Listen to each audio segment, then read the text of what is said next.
All right, folks, let's set the stage. What does separatism actually mean? Well, separatism is all about breaking away from the greater political group. In Canada, it's the desire of certain provinces to go solo from the rest of the country. And while Quebec has historically dominated the separatism conversation, Alberta is now getting in on the action. So, today we have two provinces with similar goals, but slightly different reasons for wanting to exit the stage left. Let's talk about it. Look, the federal government not listening to us. We're talking oil, natural gas, farming, you name it. And what do we get in return? A whole lot of thanks, but no thanks. And let's not even get started on that equalization program, eh? We're out here making money, paying into this country, and what do we get? A pat on the back and a good job, buddy? Exactly. Maggie's right. For the fiscal year 2024-2025, Alberta's equalization share was, ready for this, a whopping $92 million. Compare that to Quebec getting $198 billion. I mean, come on. Alberta's putting in the hard work, and Quebec's over there getting all the freebies.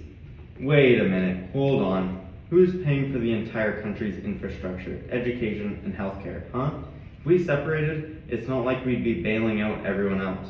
We are proud to contribute to the Canadian family. But if you really want to split, good luck finding an oil pipeline through our backyard. And let's not forget who had to fight for their own identity in this country. Matthew, my French-speaking ancestors. We've had to fight tooth and nail to keep our language alive. When Bill 101 was passed, do you think anyone in Ottawa cared? No. And if they're not respecting our language and culture, how do you think we feel about their government? Okay, so we've got Alberta's economic issues on one side and Quebec's cultural pride on the other. But is there a deeper story here? We feel ignored. I'm not saying Alberta deserves to break away, but at least let's be heard. We only have 34 seats in Ottawa compared to Ontario and Quebec with 199 seats combined. It's like trying to have a conversation at a family dinner, but the loudest uncle keeps interrupting. And that loud uncle is Ontario.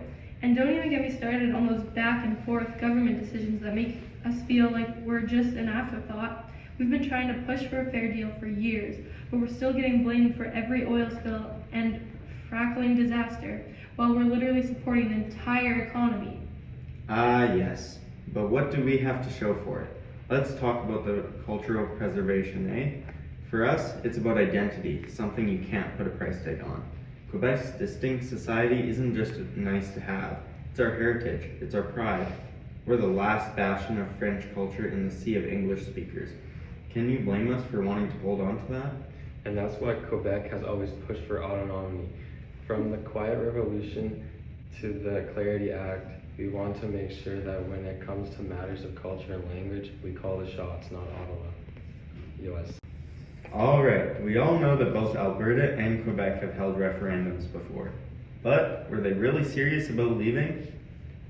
Okay, let's talk about Alberta's 2021 equalization referendum. 61.7% of us voted to get rid of equalization. We said enough is enough. It's time to get our voices heard and stop subsidizing everyone else. But of course, we still stayed because, well, let's face it, we miss being Canadian. And now we have the Alberta Sovereignty Act, where we get to tell Ottawa, hey, if you pass something we don't like, we'll just ignore it. Not to mention, we're gearing up for another referendum, and this time, I'm bringing snacks. We're staying in Canada, but we need a little more respect. Ah, yes. But in 1995, we almost did it. We had a referendum on sovereignty, and it was close. Too close. 50.58% voted against leaving, and 49.02% voted for it. That was close.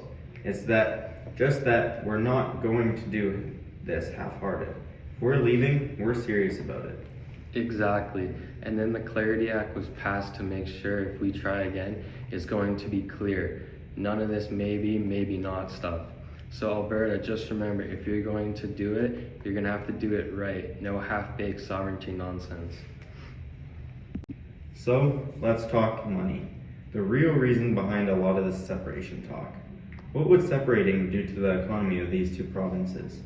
Well, Alberta would take a huge hit, that's for sure. Losing trade routes, higher costs to ship things since we don't have ports. But we can make up for it by becoming a global oil superpower. You just gotta believe in the power of big oil, eh? Plus, let's not forget about the indigenous treaties. Alberta would have to renegotiate everything. Imagine that paperwork. Nightmare. But hey, we're resource rich. If Quebec can get by with poutine and fancy French petit chocolat, we've got oil. Alright, but Quebec, we'd be fine, so long as Canada agrees to still give us our money. We'd probably just be throwing a party in old Montreal while you guys figure out how to ship wheat without a port. And remember, we'd still have France backing us up, eh? Well, both sides would be affected financially with a 20% secession. Alright, so we've heard the grievances, the referendums, and the economics, but here's a question. Are these separatism issues easy to fix with some good old government policies, or is this just baked into the Canadian pie? Honestly, Alberta's issues sound like they could be fixed. Like, why not tweak the equalization program so we're not just handing over our hard-earned cash with nothing in return? And how about giving us a bigger say in Ottawa?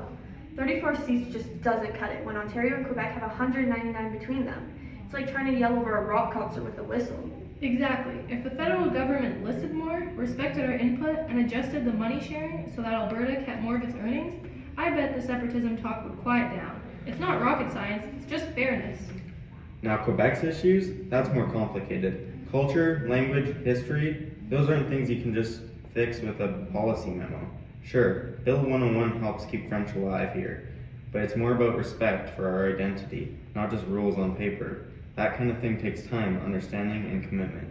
Yeah, and that's why Quebec has pushed so hard for autonomy. You can't just slap a band-aid on culture identity. It's deep-rooted, but hey, if Ottawa showed more respect and support for French culture and language, maybe separatism wouldn't feel like the only option. So in short, Alberta's separatism might be easier to adjust with changes in policy and political representation, while Quebec's calls for separation come from something a bit harder to fix, preserving identity and culture, but both want one thing at the end of the day, to feel heard and respected. Alright folks, here's the big question. Is Alberta's separatism as legitimate as Quebec's? Well, both provinces are fighting for their voices, but for very different reasons. Alberta's economic frustrations versus Quebec's fight to preserve culture. The question is, will the government finally give them both a fair deal? If Alberta could just get the respect we deserve, we might not even want to leave. We just want to be heard. And if Quebec could keep our language and culture respected, maybe we'd stop thinking about a referendum every few years.